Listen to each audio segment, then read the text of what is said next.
सभी को नमस्ते, बहुत बहुत स्वागत है आज के सेशन में। दोस्तों, आज जो हम बात करेंगे शोषण के विरुद्ध अधिकार पर। आर्टिकल नंबर 23 और 24 के माध्यम से जो है आपको ये राइट्स प्राप्त है। यदि आपका किसी भी प्रकार का शोषण होता है, शोषण कह लीजिए या एक्सप्लॉयटेशन कह लीजिए, किसी प्रकार का होता है भारत में, तो आपको ये राइट्स प्राप्त है। उसके अगेंस्ट जाके आप सुप्रीम कोर्ट में अपील कर सकते हैं। बहुत ही इंपॉर्टेंट आर्टिकल्स है, आर्टिकल नंबर 23 और 24। इसका जो है संबंध बहुत ही हिस्टोरिकल घटनाओं से है, इसलिए जो इसको संविधान में जगह मिली है। आइए इसको समझते देखते हैं। आर्टिकल नंबर 23 और 24 के तहत कौन कौन से अधिकार मिले हैं, जिससे तहत आप अपने शोषण को यानी शोषण होने से अपने आप को बचा सकते हैं। तो सबसे पहले देखिए आर्टिकल नंबर 23, इसको देखते हैं। ये वाला मानव दुर्व्यापार एवं बलात्श्रम का निषेध, इसको समझते हैं आखिर क्या कहता है, डीप में समझेंगे। आर्टिकल नंबर 23, आर्टिकल नंबर 23 को समझते हैं। इसमें देखिए 2-3 टर्म्स है। मानव दुर्व्यापार, दुर्व्यापार का मतलब मानव तस्करी भी समझ सकते हैं, ह्यूमन ट्रैफिकिंग। आपने देखा हो क्राइम पेट्रोल वगैरह जो सीरियल्स आते हैं, उसमें ज़्यादातर नॉर्थ ईस्ट का एरिया जो है, वेस्ट बंगाल का एरिया, वहाँ से महिलाएं बच्चे जो है ले आए जाते हैं और नॉर्थ इंडिया, साउथ इंडिया, फिर वेस्ट इंडिया, जो भी पार्ट्स है इंडिया का अदर पोर्शन, वहाँ पे उनको बेचा जाता है। बेचा इन द सेंस ऑफ उनसे शादी की जाती है, उन्हें स्लेव बनाया जाता है, मजदूरी करवाई जाती है, बच्चों को भीख मंगवाया जाता है। ऐसे कई सारे केसेज हैं, आपने क्राइम पेट्रोल या फिर न्यूज़पेपर्स वगैरह में देखा होगा या पढ़ा होगा। तो इस प्रकार की घटनाओं को मानव दुर्व्यापार कहते हैं। इसको डिटेल में समझेंगे। भले इसमें कौन कौन से टर्म है वो समझाता हूँ। दूसरा बलात्श्रम। बलात्श्रम मतलब कि भैया किसी प्रकार का आप बेगारी नहीं करा सकते, बंधुआ मजदूरी नहीं करा सकते। ये सब चीज़ें आर्टिकल नंबर 23 के तहत है। तो इसको समझते हैं। देखिए आर्टिकल नंबर 23 ये कहता है मानव दुर्व्यापार, बलात्श्रम, बेगारी इत्यादि कराना जो है एक प्रकार से दंडनीय अपराध है। और सभी प्रकार की इस प्रकार की जो घटनाएं हैं, ये काम है, इन पे पूर्णतः जो है प्रतिबंध है। भारत में जो है ऐसा कोई काम नहीं होगा जिसके तहत ये सब पाया जाएगा कि किसी मानव का तस्करी हो रहा है, बेगारी चल रही है, मजदूआ मजदूरी चल रही है, बलात्श्रम चल रहा है। ऐसा पूर्णतः जो है प्रतिबंधित है। अगर ऐसा करता हो कोई पाया गया या लिप्त पाया गया, जो भी कह लीजिए, तो वह जो है दंड का भागी होगा। ठीक है। तो देखिए इसमें कौन कौन सी बातें। मानव तस्करी, मानव तस्करी का मतलब दुर्व्यापार जो लिखा है, तस्करी समझ लीजिए। बलात्श्रम, बेगारी, इन टर्मों को समझाएंगे। इसका मतलब क्या हुआ, बंधुआ मजदूरी, भारत में ये सारी चीज़ें जो है पूर्णतः बैन है, प्रतिबंधित है। क्या है, बैन है, प्रतिबंधित है। ऐसा कोई नहीं कर सकता कि आपको जो अपने घर पे काम कराए पैसे न दे, या जो आपकी इनकम होनी चाहिए, मतलब एक दिन का 500 होना चाहिए, वो आपको 70-80 रुपये, 100 रुपये दे के टरका दे। तो एक प्रकार से भी बंधुआ मजदूरी के तहत आता है कि आपको कहीं नहीं जाना, मेरे यहाँ ही काम करना है, बट कम बजट में करना है। तो ऐसा कोई भी नहीं कर सकता। पूर्णतः जो है भारत के संविधान ने भारत के लिए बैन कर रखा है। ऐसी कोई घटना अगर हमारे देश में होती है तो वह दंडनीय अपराध है। मतलब ऐसा कोई एक्ट होता है, इनमें से कोई सा भी एक्ट होता है, तो वो क्या हो, पनिशेबल ऑफेंस रहेगा, पनिशमेंट मिलेगी उसको। क्या मिलेगी, पनिशमेंट मिलेगी। ये व्यवस्था करता है आर्टिकल नंबर 23 कि भैया ये सब चीज़ें मत करना, करोगे तो बहुत पिटाई लगेगी, आपको पनिशमेंट मिलेगा। कौन देगा, भारत सरकार देगी, सुप्रीम कोर्ट देगी। ठीक है। तीसरी बात यह है कि आर्टिकल नंबर जो 23 है, आर्टिकल नंबर 23 है, ये दोनों के लिए एप्लीकेबल है। मतलब जिसके राइट्स है, आर्टिकल नंबर 23 के जो राइट्स हैं, वो नागरिक एवं गैर नागरिक दोनों पे लागू होते हैं, विदेशियों पे भी लागू होते हैं। ठीक है, याद रखिएगा आर्टिकल नंबर 23 सबके लिए एप्लीकेबल है। नागरिक हो, गैर नागरिक हो, विदेशी हो, सब पे जो है एप्लीकेबल है। किसी नागरिक के साथ भी नहीं कर सकते, गैर नागरिक के साथ भी नहीं कर सकते, किसी विदेशी को भी जो है बंधुआ मजदूरी कराने के लिए, ये सब करवाने के लिए आपका अधिकार नहीं है। उसको भी सुरक्षा प्रदान की है भारत के संविधान ने। अगर ऐसा आप करते हैं तो दंड के भागी होंगे, पिटाई लगेगी। ठीक है। चौथी बात है इसमें कि यहाँ पे जो है ये जो अधिकार है सिर्फ व्यक्ति को व्यक्ति से नहीं है, बल्कि व्यक्ति को सरकार से भी है, राज्य से भी है। कहने का मतलब ये है, मान लीजिए वाई साहब है, जमींदार हैं, एक्स क्या है, मजदूर है। तो जमींदार साहब इस पे अगर लगाते हैं भाई आओ मेरे यहाँ काम करो, पैसा नहीं दूंगा, फ्री में काम करो, तो ऐसा नहीं है कि एक्स को सिर्फ वाई के अगेंस्ट अधिकार है। इवन अगर सरकार भी ऐसा करती है, स्टेट भी अगर एक्स को बिना पैसे काम कराती है, तब भी एक्स जो है सुप्रीम कोर्ट जाके अपील कर सकता है। मतलब ये जो डिस्क्रिमिनेशन है ना कोई व्यक्ति से करेगा, ना ही सरकार किसी व्यक्ति के साथ करेगी। आप समझ गए होंगे, ठीक है। तो इस प्रकार के जो है आर्टिकल नंबर 23 के तहत आपको राइट्स प्राप्त हुए हैं कि किसी प्रकार का आपका मानव तस्करी नहीं होगा, बलात्श्रम नहीं होगा, बेगारी नहीं होगी, बंधुआ मजदूरी नहीं होगी, फोकट में जो है कामकाज कुछ भी करने पे पूर्णतः जो है बैन लगा दिया है भारत सरकार ने आर्टिकल नंबर 23 के तहत। ऐसा इसलिए किया है क्योंकि देखिए भारत जो है बड़ा पुराना देश है, भारत की सभ्यता बहुत पुरानी है, टाइम टू टाइम चीज़ें चेंज होती गई। अब देखिए भारत में कई संस्कृतियाँ आके यहाँ पे जो है मिली हैं। अब देखिए भारत में पहले क्या सनातन संस्कृति थी, उसको धीरे धीरे धीरे धीरे धीरे मुगल्स आ गए, मुगल्स के बाद क्या हुआ, अंग्रेज आ गए। तो सारी जो है संस्कृतियों का जो है टकराव हुआ, उसमें पैसे की लूट खाट बहुत चलती थी। ब्रिटिशर ने क्या किया, पैसे लूट लूट के अपने यहाँ ले गए। मुगल्स भी यही करते थे कि अपने यहाँ का पैसा जो है उठा के अरब देश या मंगोलिया बगलिया सब भेजते रहते थे। वो पेपरों में आज तक लिखित नहीं है तो लोग मानते नहीं, बट है ऐसा ही है। तो अब क्या है कि पैसा कमाना है तो जाहिर सी बात है लेबर चाहिए, और लेबर चाहिए तो भाई लेबर को भी देना पड़ेगा। तो जो शासक हुआ करता था वो लोगों को ले आता था, कोड़े मार मार के काम करवाता था, 1 रुपया नहीं देता था, भोजन भी देता था, एक आध टाइम मिल गया तो मिल गया, वरना फिर ऐसे ही है। वही काम अंग्रेज़ों ने भी किया। तो इससे एक जो जमींदार थे जो कि अंग्रेज़ों के गुलाम हुआ करते थे, उनके पिट्ठू हुआ करते थे, तो वो भी ऐसी हरकतें करते थे। भारत में जो upper caste lower caste system की व्यवस्था, उसमें भी यही सब हुआ करता था कि गांव के साहब हैं, कोई रईस साहब है, उनके यहाँ जो है आओ भाई खेतों में काम करो, पैसा क्या ले लेना, अनाज ले लेना, ठीक है, और मेरे रहमो करम पे जियो। ऐसी व्यवस्था भारत में बहुत टाइम तक चलती रही।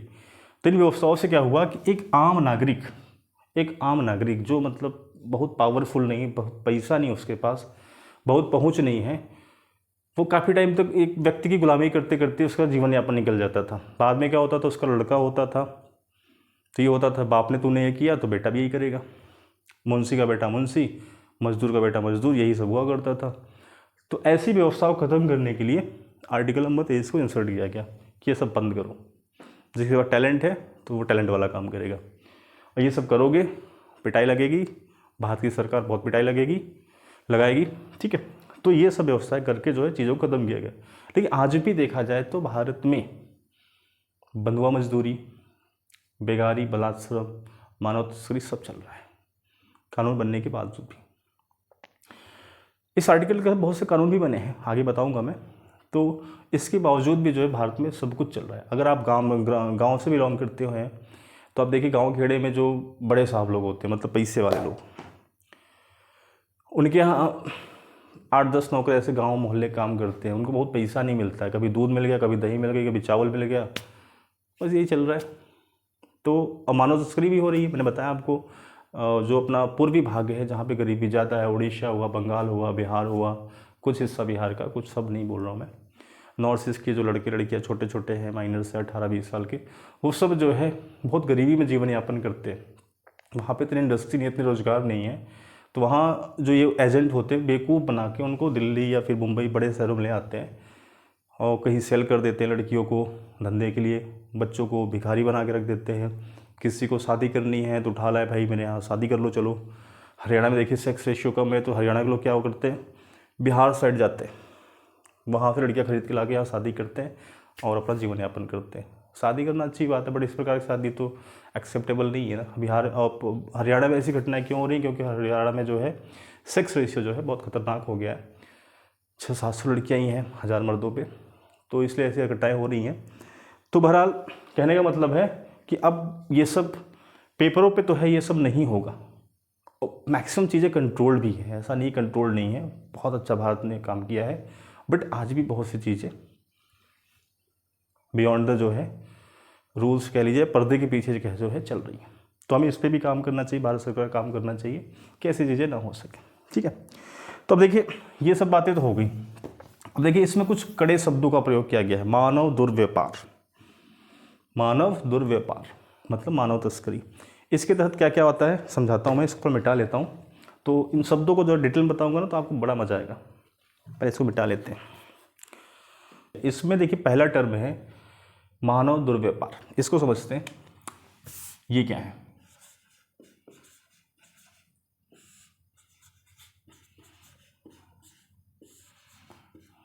मानव दुर्व्यवहार के अंदर जो आता है वह आता है कि मान लीजिए पुरुष है, महिला, वो बच्चे। पहले क्या हुआ करता था, आदमियों का या औरतों का कह लीजिए, सबका जितना भी ह्यूमन बींग्स है, वस्तु के समान जो है इनका बिक्री और क्रय हुआ करता था, मतलब मार्केट में बेचे जाते थे, खरीदे जाते थे। तो मानव दुर्व्यापार के अंतर्गत ये भी आता है, महिलाओं बच्चों महिलाओं का जो है विक्री और क्रय होना,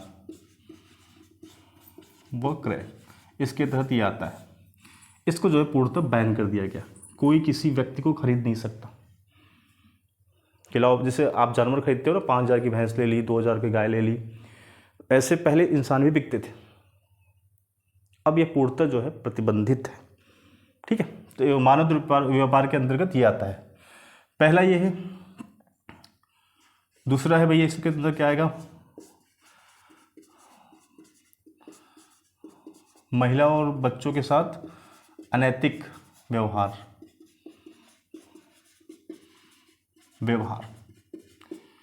ठीक है, महिला और बच्चों के साथ अनैतिक दुर्व्यवहार। तो अनैतिक व्यवहार का मतलब क्या हुआ भाई, महिला है तो जाहिर बात है उसको वैश्या बना दोगे आप, किसी कोठे में रख दोगे, सेक्स वर्कर बना दोगे। बच्चे हैं उन्हें उठा के ला के ट्रेन करोगे, भीख मंगवाओगे, फटे कपड़े पहना के।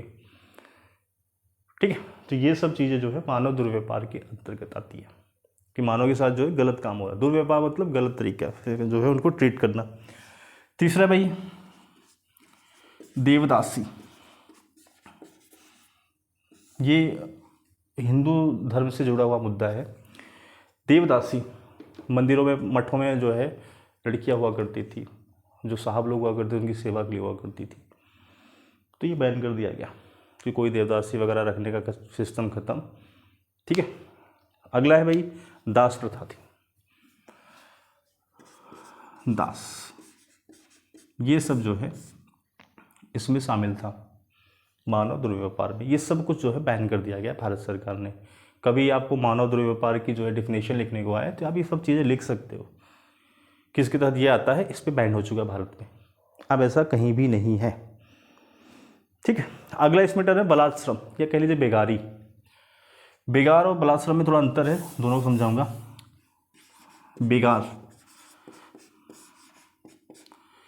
बेगार का मतलब बिना किसी पैसा दिए काम कराना। ठीक है, बिना परिश्रम के काम कराना, या कह लीजिए बिना वेतन के काम कराना। बिना वेतन के काम कराना, ये होता है बेगारी। ये बड़ी अनोखी परंपरा है भारत की। पहले बड़े बड़े साहब लोग यही काम करवाते थे, नौकर रख लेते थे, कोई पैसा वैसा कुछ नहीं देना, बस लगे रहो जी। ठीक है, बिना किसी पैसा के, बिना किसी भुगतान दिए लगे रहो, काम करते रहो। लोग करते भी थे, ये इस बात पे करते थे भाई साहब से हमारा परिचय है। ठीक है, तो बेगारी का मतलब कि बिना जो है पैसा दिए, जितना पेमेंट नहीं किए जो है आप काम कराना। तीसरा इसमें बलात्श्रम। बलात्श्रम मतलब इच्छा के विरुद्ध काम कराना। इच्छा के विरुद्ध काम कराना। मान लीजिए आप हैं, आपका किसी कंपनी में 20,000 रुपये सैलरी है, वहाँ काम कर रहे हैं। अब आपकी कहीं 30,000 रुपये सैलरी लग गई और आपकी कंपनी आपको जाने नहीं दे रही, कह नहीं आपको मेरे यहाँ ही काम करना है, 20,000 में ही करना है। तो आपकी चूँकि इच्छा नहीं है, लेकिन उसके बावजूद भी आप काम करने के लिए मजबूर हो रहे हो, तो इसे कहते हैं बलात्श्रम। ठीक है, इच्छा के विरुद्ध काम कराना। कंपनियां तो नहीं कराती, कंपनियां दे देती भाई ठीक है 1 महीने का नोटिस पीरियड दो जाओ। लेकिन ग्रामीण क्षेत्रों में, शहरी क्षेत्रों में भी है, ऐसा नहीं शहरी क्षेत्रों में नहीं है, शहरी क्षेत्रों में इक्का दुक्का दिख जाता है, बट मोस्टली शहरी क्षेत्रों में चीज़ें खत्म हो गई हैं। पर आज भी ग्रामीण क्षेत्रों में ऐसा होता है, बिना इच्छा के विरुद्ध काम कराना। अब चूंकि मेरा काम नहीं है, मन नहीं है कि मैं मुखिया के यहाँ जाके जो उसकी भैंस धोऊँ, लेकिन मुखिया ने कह रखा है कि मेरी अगर भैंस नहीं धोई तो तुम्हारी जो ज़मीन है विवादित, उसके अगेंस्ट जाके बयान दे दूंगा और तुम्हारे हाथ से निकल जाएगी। तो आदमी क्या करे, इच्छा तो नहीं थी मुखिया की भैंस धोने की, बट सुबह सुबह लोटा और बाल्टी लेके पहुंच जा रहे हैं मुखिया की भैंस धोने के लिए। ठीक है, तो इस प्रकार जो है ये इस बलात् श्रम में जो है सिर्फ शारीरिक स्थिति नहीं शामिल है कि मन नहीं है तो काम नहीं करना, साथ साथ इसमें एक चीज़ और इंक्लूड है, इकोनॉमिकल सेक्शन भी इसमें इंक्लूड कर रखा है। बलात् श्रम में एक सेक्शन और है कि जितना पैसा मिलना चाहिए उससे अगर कम मिल रहा है, इसका मतलब आपकी इच्छा नहीं है फिर भी आपको काम करना पड़ रहा है क्योंकि पैसा कम मिल रहा है, तो आपकी इच्छा नहीं है, तो इस कंडीशन से भी अगर आपको काम कराया जा रहा है तो ये भी बलात् श्रम है। देखिए, हर कोई सरकार और राज्य सरकारें हो भारत में एक मिनिमम वेज रखती हैं, न्यूनतम मजदूरी, उससे नीचे भी अगर आपसे कोई काम करा रहा है तो एक इलीगल है। आप जो है कह सकते हैं, आवाज़ उठा सकते हैं। अब मान लीजिए एक दिन की मजदूरी 500 रुपये है एक लेबर की, जो मतलब ईंट वगैरह सर पे लेके चलते हैं, अगर उनको 200-250 रुपये में करा रहे हैं, मतलब क्या हुआ, इच्छा के विरुद्ध काम करवा रहे हैं। 500 चाहिए पर 200 में करवा रहे हैं, ज़बरदस्ती करवा रहे हैं, तो ये भी एक तरीके से बलात् श्रम की श्रेणी में ही आएगा। ठीक है, तो ये सब चीज़ें जो है बलात् श्रम की श्रेणी में जो है आएगा। चलिए इसको मिटाते हैं। देखिए, इसको डील करने के लिए भारत सरकार ने कई नियम भी बना रखे हैं, कई सारे नियम बना रखे हैं, मतलब कानून बना रखे हैं। देखिए, जैसे पहला नियम है बंधुआ मजदूरी अधिनियम, मजदूरी अधिनियम। ये सब कब बना था, किस साल में बना था, ये सब गूगल पे सर्च करके आप पढ़िए और कमेंट सेक्शन बताइए इसमें कब संशोधन हुआ, इसका वर्तमान में नाम क्या है, पहली बार कब बना, ये सब जो है देखिए। दूसरा न्यूनतम मजदूरी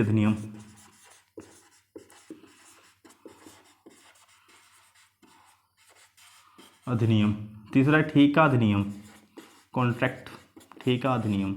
ऐसे कई सारे अधिनियम बना रखे हैं भारत सरकार ने टाइम टू टाइम पे। आप सब चीज़ें देख लेना, एक बार गूगल करके उससे अच्छे समझ लेना, पढ़ लेना, और कब कब बने हैं हो सके कमेंट सेक्शन बताइए कौन सा कब बना है।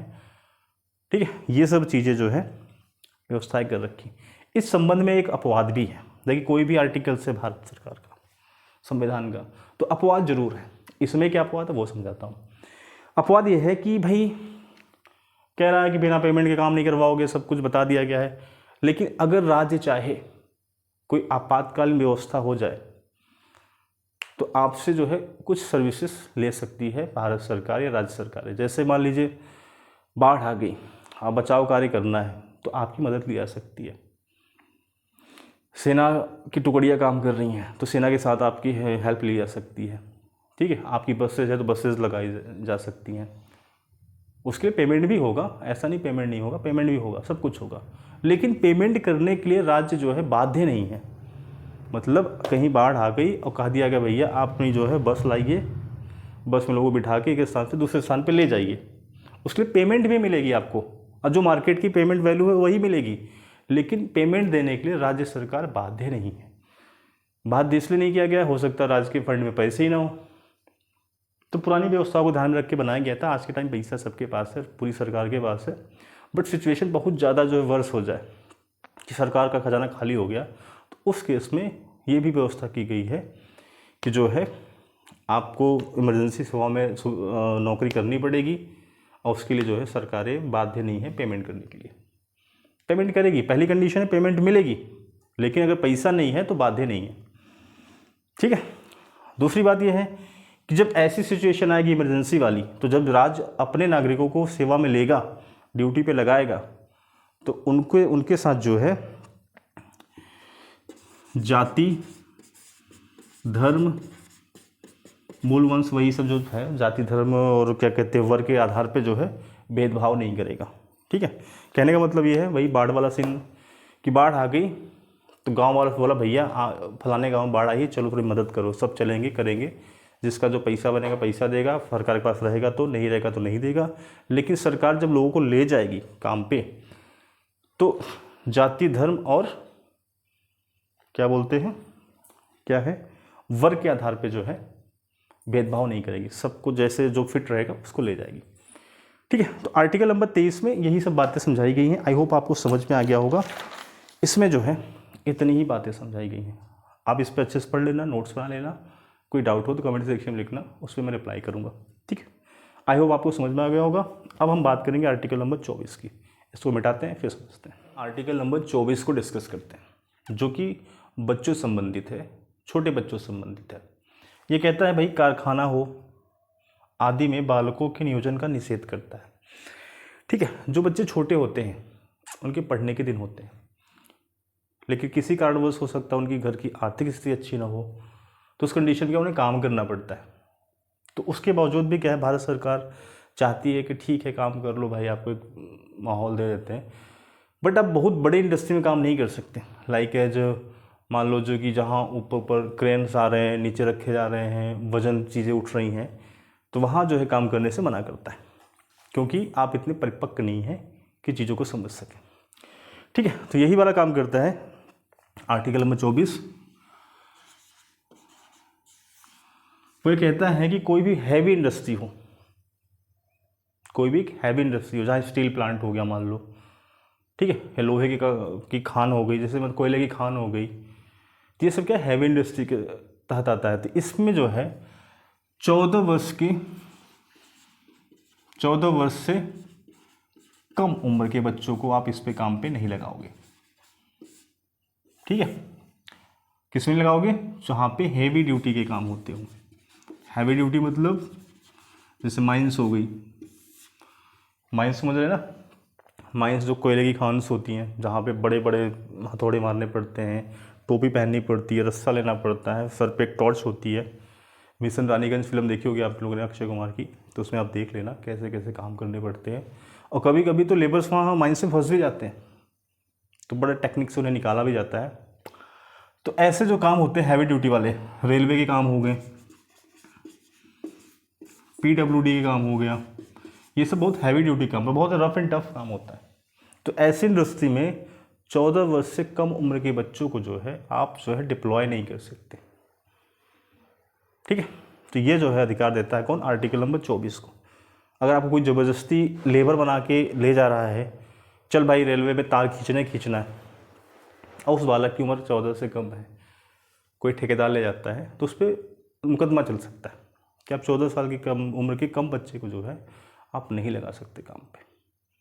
ठीक है, तो ये राइट्स जो है आर्टिकल नंबर 24 के तहत बच्चों को मिला हुआ है। ठीक, तो लेकिन जो ये प्रतिषेध है, हल्के वाले काम जो होते हैं, जैसे वेटर का काम कर दिया, किसी दुकान की पुस्तक पे काम कर लेना, ढाबे पे जो है काम कर लेना, या कोई स्टेशनरी शॉप है वहाँ कर लेना, उसके लिए प्रतिबंधित नहीं करता, उसके लागू कर देता है।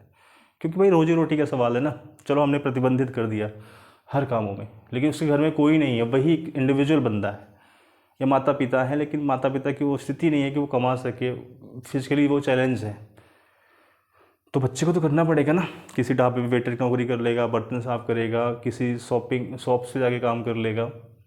तो मान लीजिए क्या कहते हैं, नुकसान न पहुंचाने वाले जो भी उद्योग हैं वहाँ पे जो है वो नौकरी कर सकता है।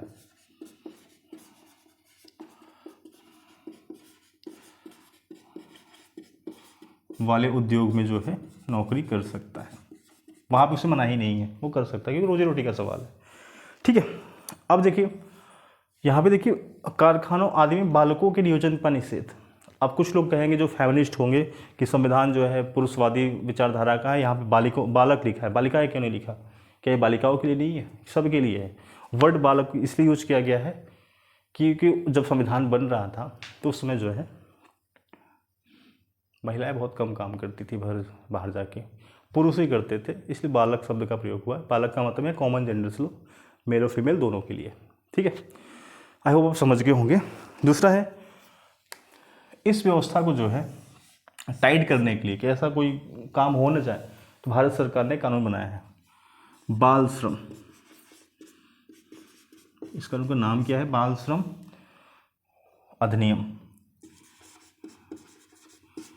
1986 में बनाया गया था, जिसे बाद में जो है अभी 2016 में जो मोदी साहब ने इसे संशोधित कर दिया है इसका नया नाम दे दिया है, उसका नया नाम क्या है? बाल एवं किशोर